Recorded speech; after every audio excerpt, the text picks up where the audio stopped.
Hi, welcome to Qlikview, part 18 of this video series. In this session, we'll be looking at few of the lookup functions and as well as row number and record number. So there are many lookup functions, but people generally use the ApplyMap and lookup, these two functions frequently.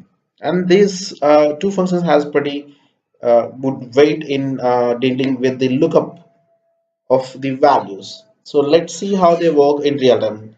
Quickly jump into Qlikview desktop.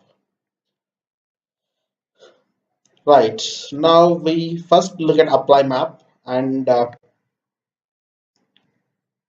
prerequisites that are required to work with apply map.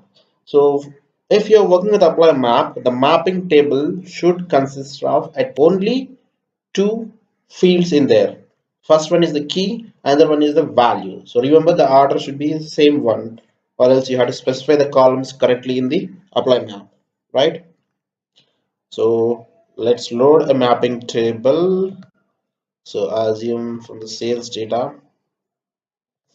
So I will be having city and state in my mapping table. So whenever you are apply map for the mappings of our look for the lookup, the table should be a mapping loaded table, right? So give a good name for this. So remember, if you are making a table as a mapping table, so add map underscore and the contextual name for this. This is the naming convention. So map state.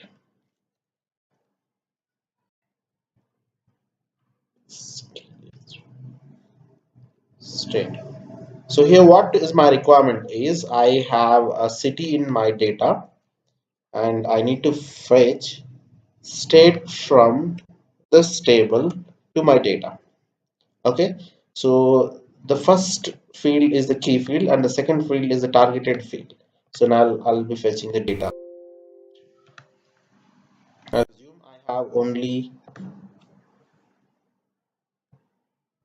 city data in here. So now I want to fetch state data from map underscore state. So for that, so let's write here apply map and it will accept three parameters. The first one is the table name and the second one is the value in which you're going to compare. So the city value should be compared with this city value. So put in that city value. You may write expression as well. Depends on the demand which you have or else requirement you have, right? And if the city value matches here, then it will fetch the state value and put in the field name whatever you are going to name it. If not, we have to specify something in there, whether it might be unknown or else a null value. So in my case, I'm just putting a null in here. Means it will find a city value. I mean, it will search or else it will match city value here with the mapping table city here.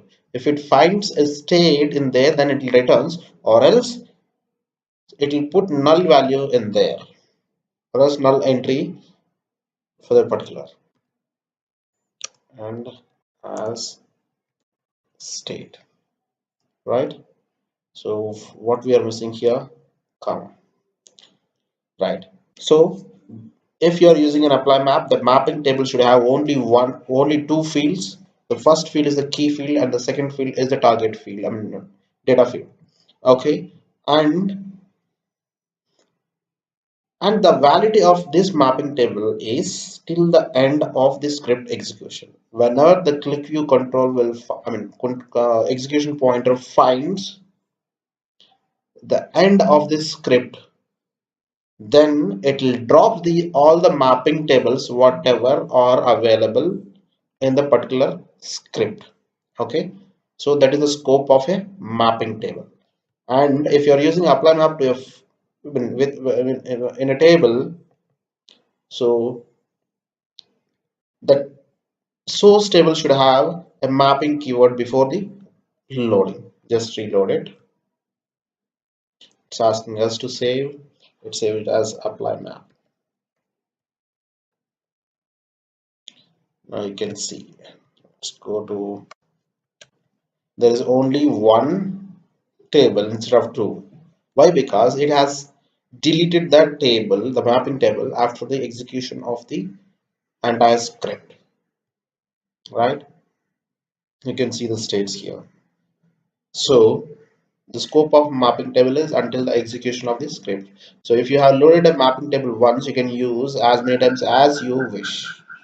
And this apply map is very faster compared with other lookup functions in Qlikview. Okay, so this is the apply map.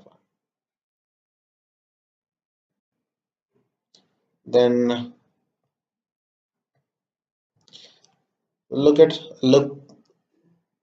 So lookup function will expect four parameters. So one is the field name, which you want to fetch into the table where you have written lookup. Another one is a field name. It means it's a key field like how ApplyMap works. Another one is a match field value. So this is the value which it is going to map with the source and fetch the value to the target. And the table name is a source table name. So this is how work with lookup. Let's quickly jump into Qlikview desktop.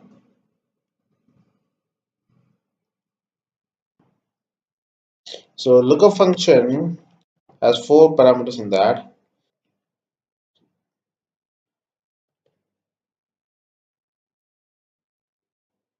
Lookup of which field you want to fetch here. So I want to fetch state. So give that field name. And the third parameter would be, so what is the key field? I mean, so with which field you're going to map to fetch the state value in here? That is a city field. Because your mapping table may have, sorry, I mean, the source table may have more than two fields, whereas in apply map it's only two fields, right? So that's why you don't have to specify the field name. And then with which value you're going to map from the current table. So I'm going to map the city. So put in the city field and then the table name, the source table name. Here it's not a mapping table, just make it as a state and put or else give us right name or else users may state table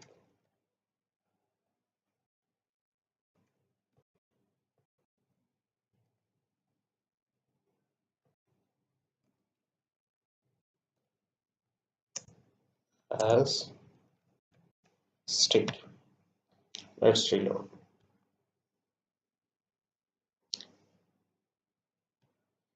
So now you can see it has created a synthetic key with the state because both the tables has city and state. So if you want to avoid, just rename it state underscore.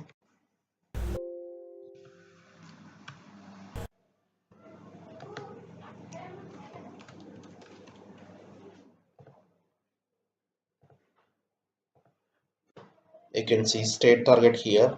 Let's go and check the value so you can find the state and here as well, right? So let's add a country field to it as well because the country field is existed in here.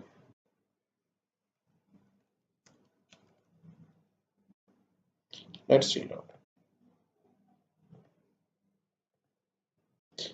So the source table has three fields and the target field is fetching the values fine, right? So this is how the lookup function will work.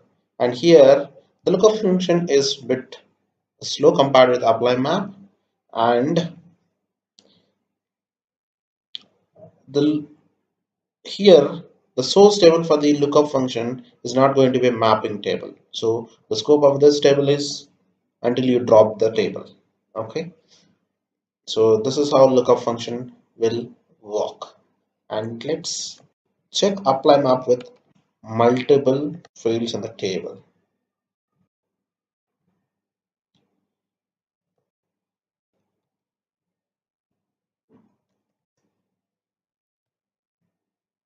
So see, mapping requires two columns input, two column input. So this is how it will show the error message if you're using more than two fields in ApplyMap table.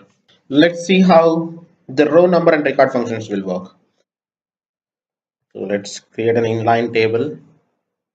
So go to insert, load statement, then click on load inline. So there add product and its number, assume like. So I have P1 to 1, P2 2, P3 3, 4. Just click on OK and give it a name as table, right? Now load star row number. So Qlikview Intel instance is very much helpful while scripting the Qlikview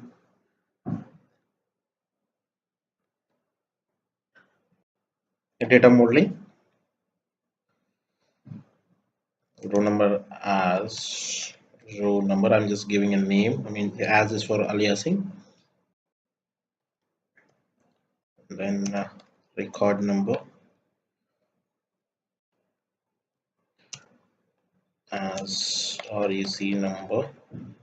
So resident, and what is the table name? Which table is the table name? And so I'm gonna drop it, or else it will create a synthetic key. So remember, Qlikview is clearly separating the keywords and the attribute names. So let's reload it. Reload it, and let me look and create a table box and add all the fields. So let's bring it down. Press OK. Now you can see the record number is 1234 and row number is also 1234 because they have loaded in order and they are in the order as well. So let me use where clause here, where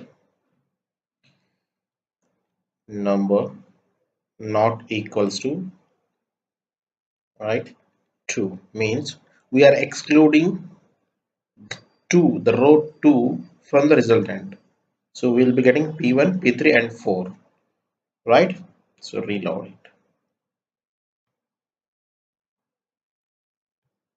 Now you can see the row number is 1234. It's just a serial number, and record number is 134. Means so it is checking what is the exact number in the source table and giving the value here.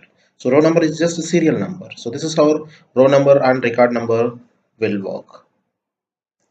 Thanks for watching the video. Please subscribe.